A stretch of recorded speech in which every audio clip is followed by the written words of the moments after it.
We got loud dryers. We got the family upstairs. We got everybody going nuts. But we trying to do some lesson one. Free will is what we're going to talk about. Free will here on Spoken Word. So, just real quick, free will is one of the greatest gifts God ever gave us, because we get to choose to love Him, and if we choose to not, He will honor that. That'll be unfortunate because you just get to hang out in the grave. I don't want to be there. I can tell you that. I'd rather be with Jesus. So God frees you. This is some notes I have. This is the first lesson I ever did with the youth. You possess one of the most glorious gifts in all of creation. You use it every day. You may not even know it, but you possess free will.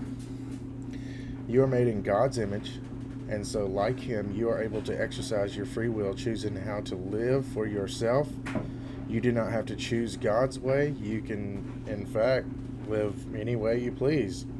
While this gives us room to make terrible decisions that cause ourselves and others great misery, it is also an incredible gift. See, like I said, and it's incredible because God will give you exactly what you want. I mean, what a God, of course He loves you and wants you to be with Him. Trust me on that. I'm kind of being sarcastic and I don't want to come out that way, but I'm just telling you, He will honor you if you choose to live that way away from Him. If you consider the implications of free will, this gift explains much of what doesn't seem to make sense in the world. For example, why did sin and death ever enter the world at all? Because God gave Adam and Eve and the evil one a choice in the garden. God does not create evil, but He does allow His creation to choose its own path.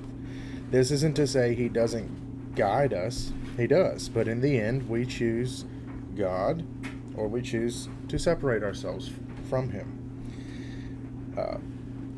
It's our own destruction, really, because you're stuck in the grave. So, when things don't seem to make sense, remember this: God frees you. He allows you to exercise your free will. Use it to choose Him, and you will reap the ultimate reward, which is you'll be with me in paradise today.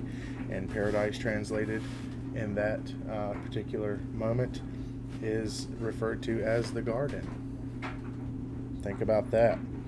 So when you do things don't seem to make sense, remember this: God frees you. He allows you to exercise your free will. Use it to choose Him, and you'll reap the ultimate reward. So I got a couple verses here.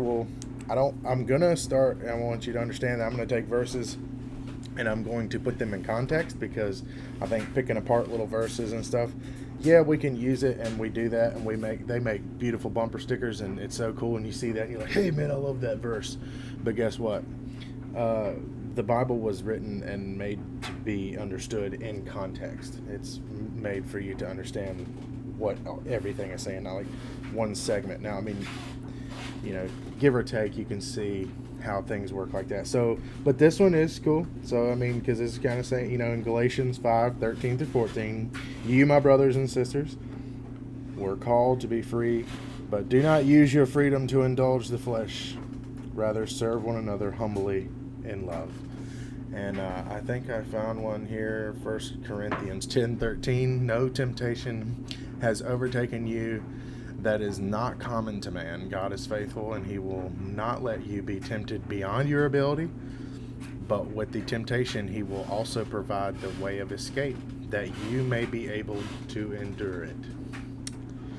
Thank you, God, for free will. And thank you for listening today on Spoken Word. We appreciate you and love you, and I hope to see you all soon.